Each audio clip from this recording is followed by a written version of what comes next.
Hello and welcome to the first episode of Season 2 of The Journey Through the Ages.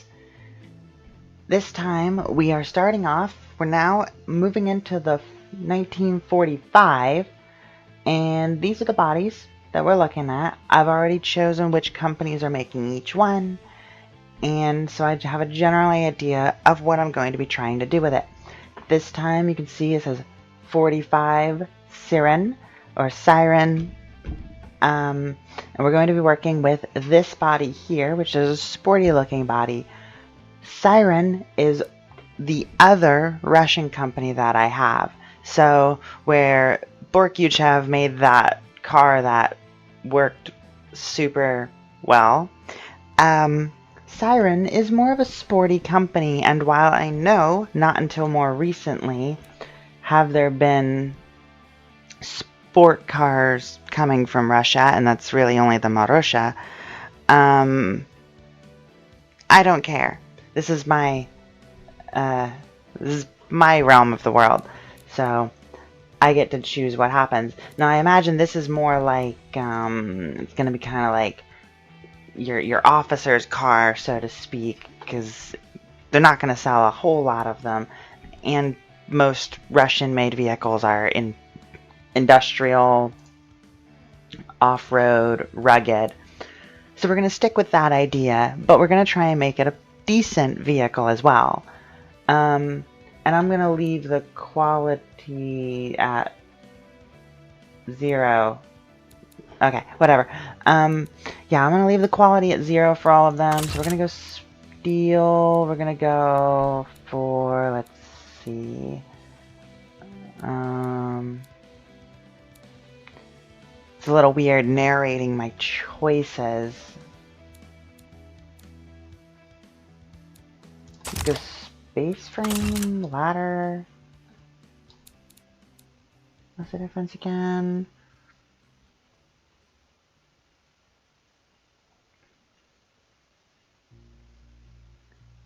Yeah, we're gonna go with the ladder because it's easier to make. And we're just gonna go with, since they want these cars to last and be rugged, we're going to go with galvanized steel. I don't know if they would have that, but it's an option for 1946, so we're choosing it. Now, again, due to them being rugged, well, I'm not going to give this one leaf springs per se. I am going to give it solid axle coil. And because they're trying to make this one a little bit more, you know, better to drive, because it's supposed to be a sportier car. Or wait, that's the front. No, we're going to give it double wishbone for the front and solid axle coil for the rear. So it's kind of going to be a bit of a muscle car, but not 100%. We're going to leave the quality sliders alone. We're not going to really touch that. So this is the basis of the vehicle, you know. Let's go on to the engine. Now, for the engine, unlike with the other manufacturer, which I tried to make the smallest possible engine I could, I'm going to give them a V... Oh, I can't do V6 yet? Okay, then they're going to have a 60-degree V8.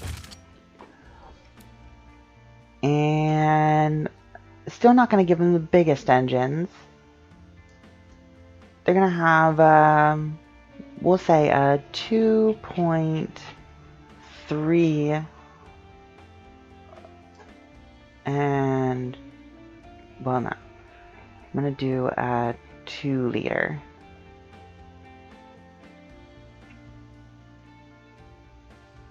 There we go. 2-liter engine. And let's see. As much as I would much prefer to go with dual overhead, I think that's a bit too futuristic. You can see the engineering time is crazy on it. We're going to go with direct acting overhead. And then so that'll be what it's made out of. We'll move on to the engine where...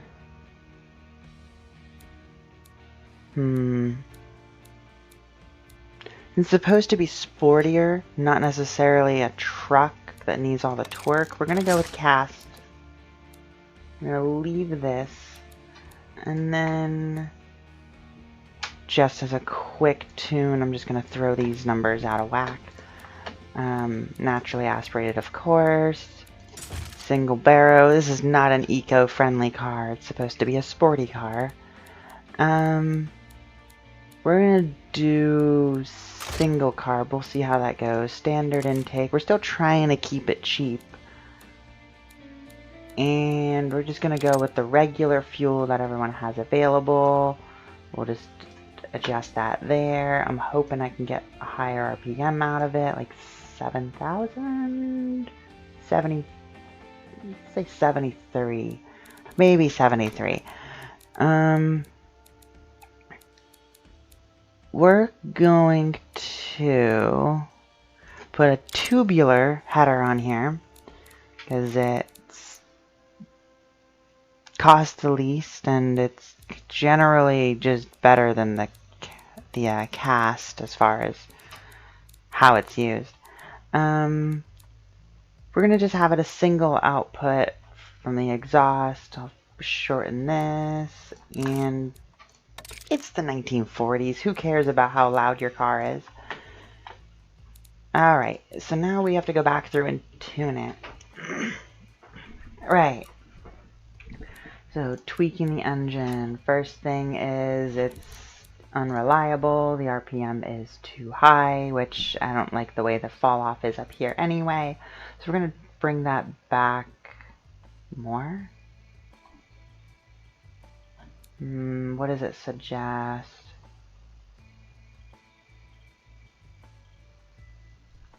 It's under what? Oh, because it's broken. Right.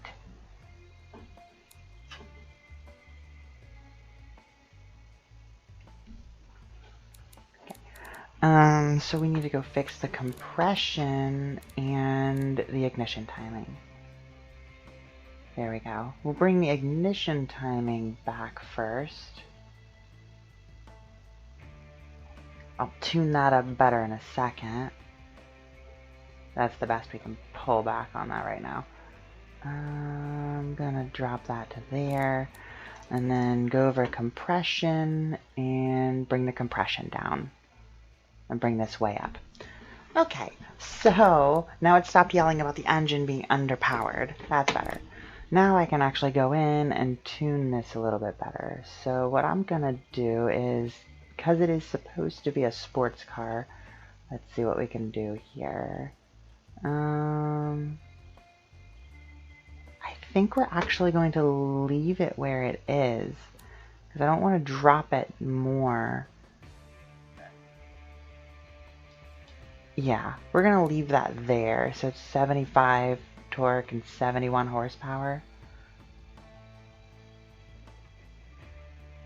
Oh, never mind. We'll just tune that a little bit more. Give it more torque, but not too much. I don't want to drop the horsepower too much. So we're going to leave it here. So it's got a good power curve. The torque hits high here. Horsepower hits high later, which means it's definitely going to be able to get moving. It's probably going to suffer a little bit here because it doesn't have a whole lot, but that's okay. Now we can skip back over here. Yeah, we're going to leave the fuel where it is. Tune the ignition timing a bit to see if we can get a little more out of it. And no, we're not going to. So we'll leave that where it is. This is actually looking pretty good. I mean, it's got a lower end compression, a little bit higher cam profile. Goodness gracious. Okay, yeah, so I'm liking how that's all looking. The RPM limit could be higher, but I don't want to have this big, long drop-off. That's kind of useless. So I'm going to actually bring it back just a little bit more. we'll leave it at 67, so it has a little bit of run up. And then the exhaust, can we get anything out of the exhaust? Yes, we can. I'm gonna leave it here. That seems to be the greatest trade-off right there. Well,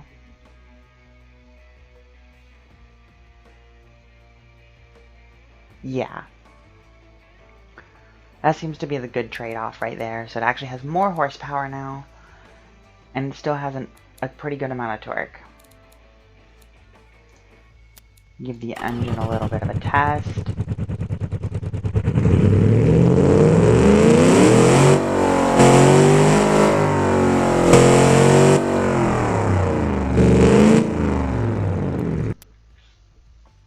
It's sounding quite good.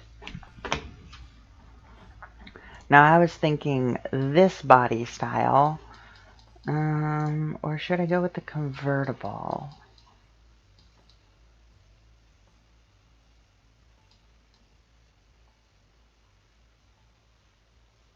You know, since it's, the idea is that it's kind of going to be like an officer's car, I think we're going to go with,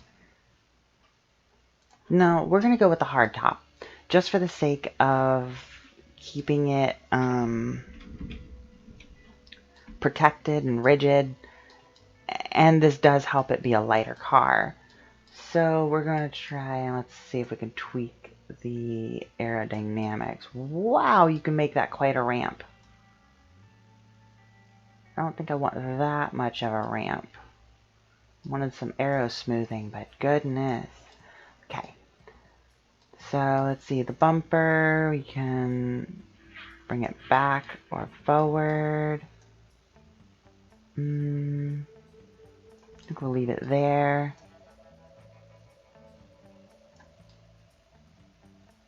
I like that being inset. I think that looks real cool. Alright, as we come back, right, we could do some flared arches. Just pull that out a little bit. That looks not too obnoxious. I'm going to pull these ones out as well. That looks good. Let's see, how far forward? We're going to bring that forward pretty good. I'm going to box that off a little. And then let's see, I think we'll bring that forward and that back, help with the aerodynamics. And the back, no, we don't need a longboat. Let's do that. Kind of like that shorter back end. Looks kind of funny. Yeah. Okay. So I'll do that. I think, let's see, Sirin, I think their color would be, oh, I forgot to name the engine. So all of the engines I name based on the vehicle, that way they're easier to sort for myself. So I'm going to just name this Sirin. It's the 45 Sirin engine.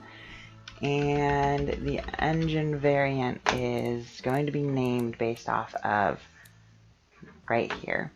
So it is a 2-liter 80 horsepower V8. And that tells me everything I need to know about it. So if I want to find it later, it's very easy to access. Okay, so I'm going to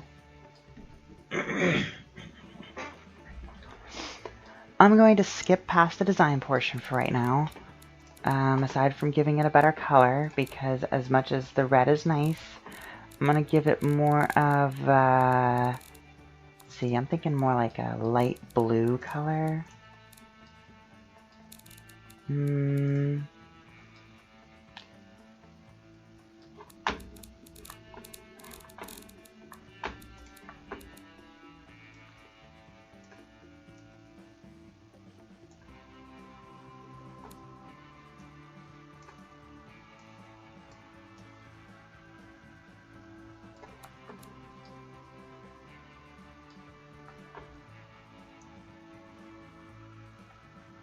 kind of like that.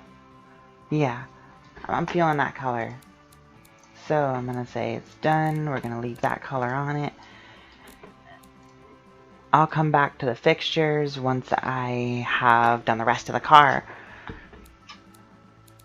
So, due to the car needing to be a bit more rugged, no,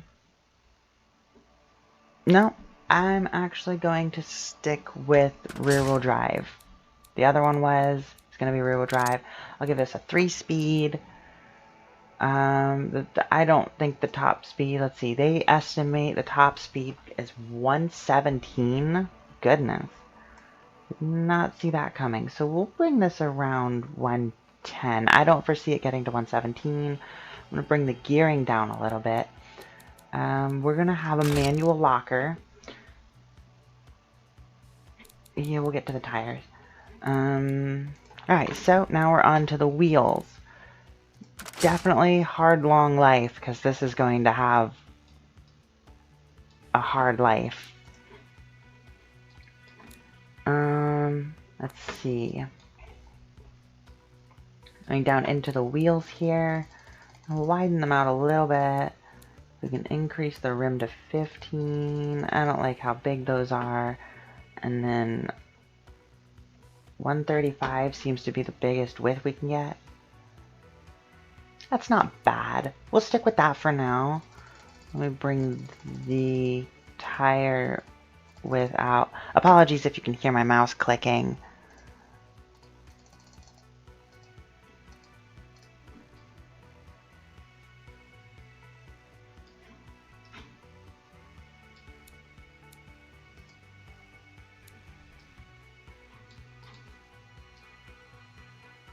I think that looks pretty good.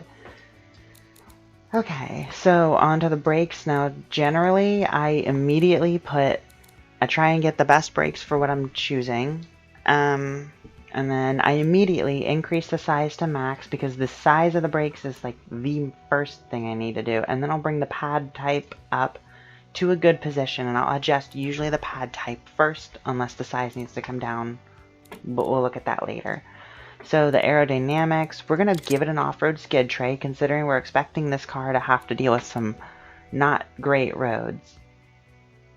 Cooling airflow, if these officers are going to be getting the best, they should have some airflow in the car, right? And we're going to bring the brake airflow up to max because we don't want the brakes failing. You don't want to kill the officers in your army. This car is only a 2-seater, of course. Now, the Borkuchev really does basic and none, but since this car is supposed to be a bit fancier, they're actually going to get premium. Premium? Yeah, they'll go with premium and they'll get an AM radio.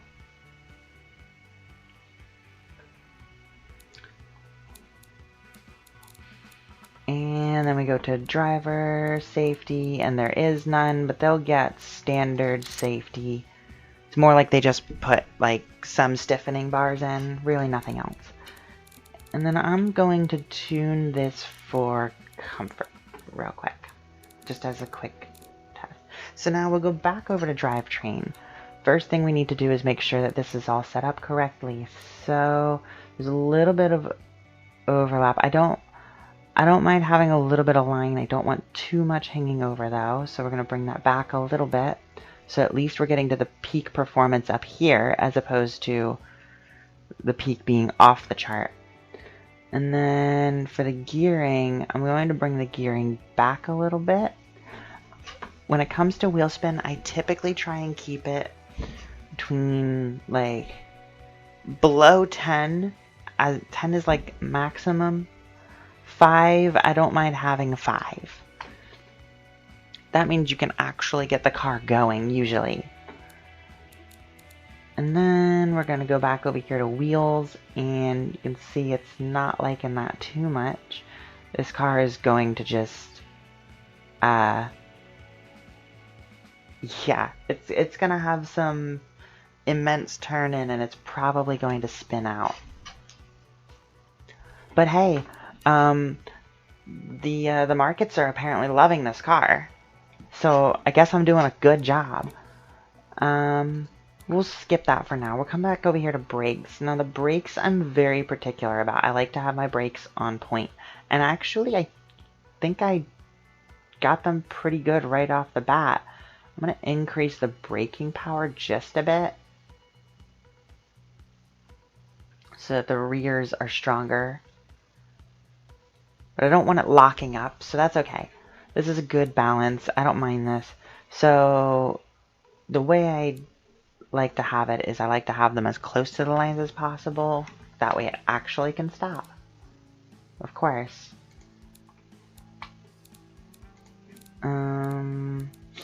That's all looking pretty good. Come back over here. I'm going to hit comfort once more just to make sure. I like to make sure sometimes after you tweak things, it will it'll change the properties. So the car's default settings on any preset suspension always seems to have problems. So what I'm going to do is, let's see, it says brake force is low. We're fine with the brake force. The car tends to oversteer. Yeah, based on that, yes. Terminally oversteers. Hopefully the driver doesn't die. And then a little bit of wheel spin. So it's actually not having any problems with the suspension.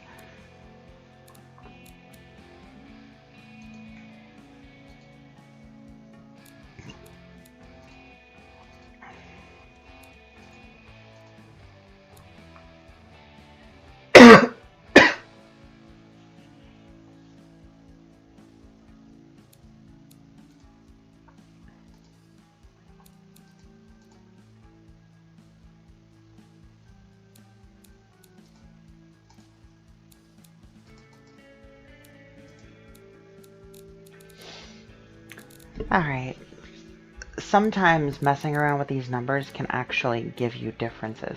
Now what I want to do is I want to look at the ride height. Because if this car is meant for some rugged driving, while I would love to slam this car because that looks really good, that's never going to make it.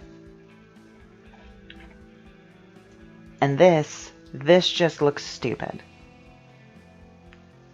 Kind of looks hilarious. But we don't want that. What we want is rugged and sporty. So I think the default height was actually pretty good.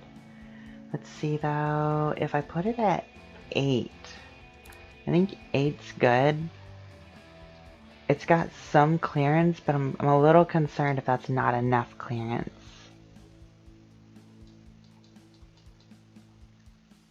Yeah. I think we'll bring it back up to 8.5. Yeah, we'll leave it at 8.5. I think 8.5 is good.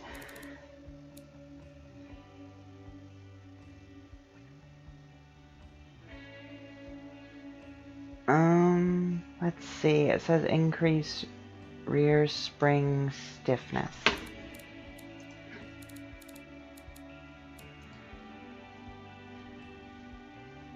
Okay. That's fine. It didn't do anything to my driving. So, let's go back over to the creation. And depending on how long this takes, and I'm probably going to be real silent, I might just fast forward or skip a lot of this. Alright, so I'm finally back after designing the car, and this is what I've done. The initial version comes with some round light spaces. Well, I didn't like that. I wanted some square lights. So I made square lights fit and gave it some little fog lights. The grill was kind of a happy accident. I didn't expect to have the little under U here. Their logo is, since there's no real good logo for a siren, I decided to go with the three-headed wolf here, or the hydra. Is it wolves or hydra? Yeah, definitely a hydra. You can see I used, so we have two different types of plates. We get the short or the long ones. Since this car is Russian, Russia uses the long plates for their cars. So we're going with the long one here. Did a little bit of hood design, nothing too crazy. We've got hood pins to hold the hood in. It opens at the back. Some vents to take the hot air out, some to send it in. Got old style mirrors and stuff. And then back over here, some interesting design for the back, kind of doing some bug eye lights. And since it is capable of doing things, I figured why not give it a tow hitch. The car is called the Krik is how you say it, I think. You can see Kpnk says Krik. I don't know. It's a Google translation of Scream. So the car is called the Scream. And yeah, so that's the overall design. I've got the wipers on here. Tried to shrink them so that they would fit, so if the wiper were to go, it would actually go all the way and take the water off. Let me get it over to BeamNG and we'll take a better look at it.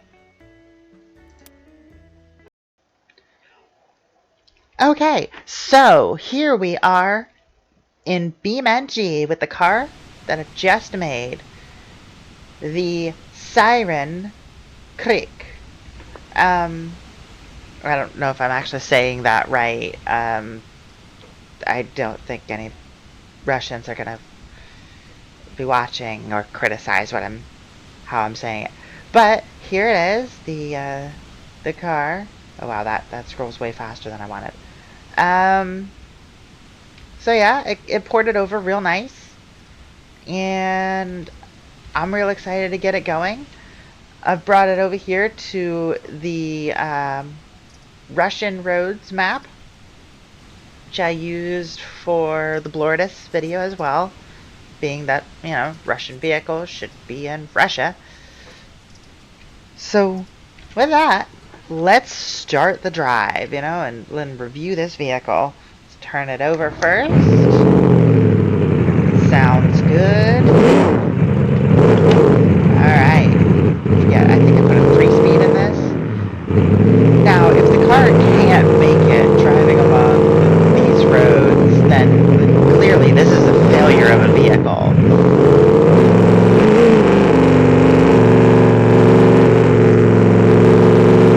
First, though, we've got to climb up out of this quarry, which I decided to start in because quarries are usually harder to... There's floating rocks. Usually there's not floating rocks in the quarry, but that's okay.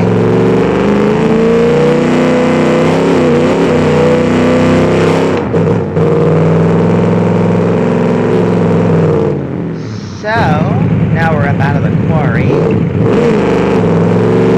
Again, the car kind of needs to be able to... The car needs to be able to handle itself on these roads. If it doesn't drive well on these roads, then this is no good of a car. Oh, goodness, it's sliding. That's okay. That's alright.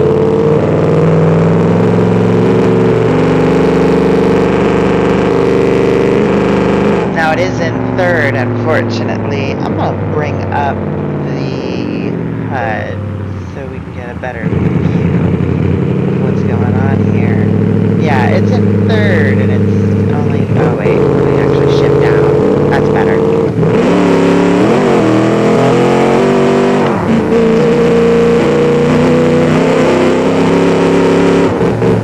These roads are so bumpy that it just constantly gives you wheel spin. Yes, I know this is a dead end. Oh, well, that was interesting. I didn't expect the engine to die mid-air. Oops.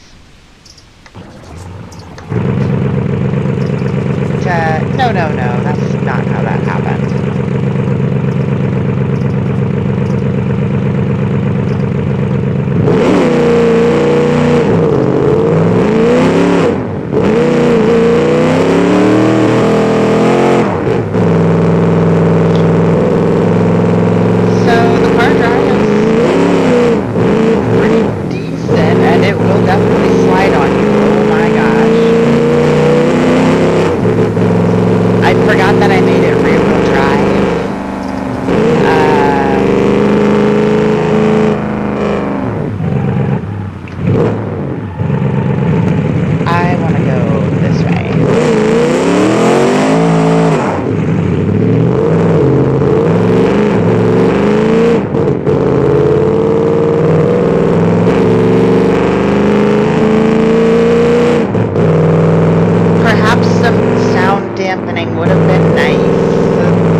fine. Might have taken a little front bumper damage, but it's still good. All good.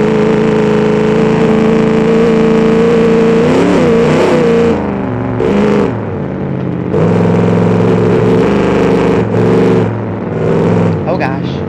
Getting sideways. Yep, yeah, I knew that was going to happen.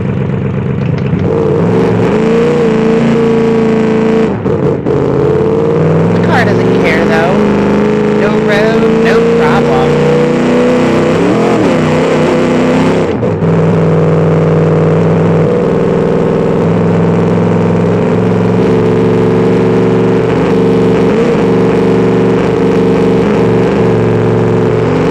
Again, another pothole, but the car just drives right over it as if it didn't exist in the first place. I really wish I would have made it like a 4-speed or something. Oh, that's a lot more solid than I thought it was going to be. Whoops.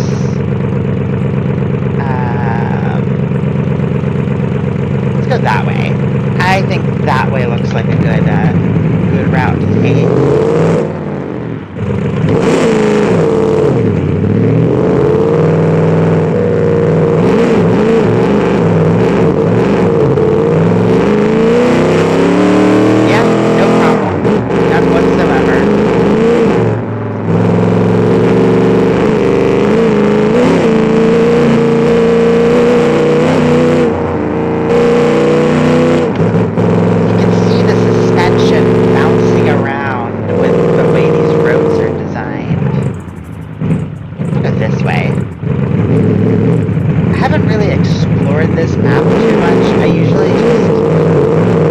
Mostly just have it. Yeah,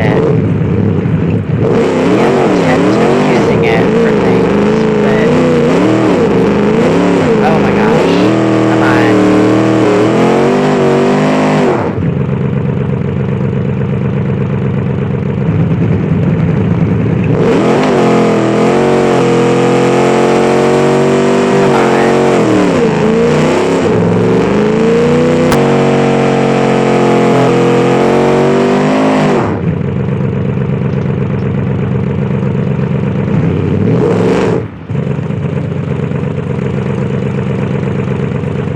Did a pretty good job, all things considering. But you're definitely going to need something with more 4x4 all-wheel drive in. That's okay, because the car wasn't designed for climbing mountains. It was designed for getting, you know, important people where they need to go and giving them something they get to drive and feel like they're better than everyone else.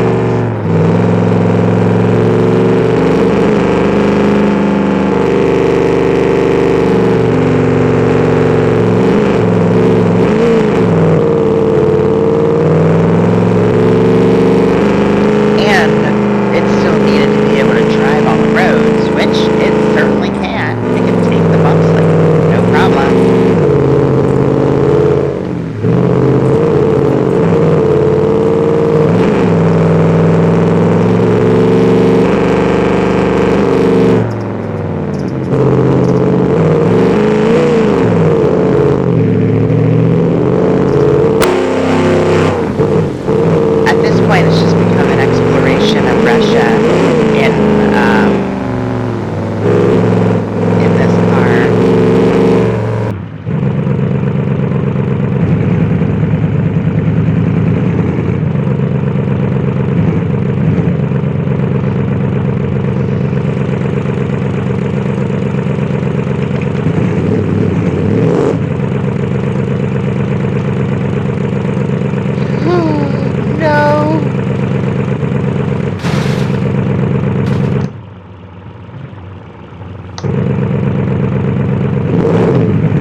Okay, so with that, I'll leave you with this image, and I'll see you all next time.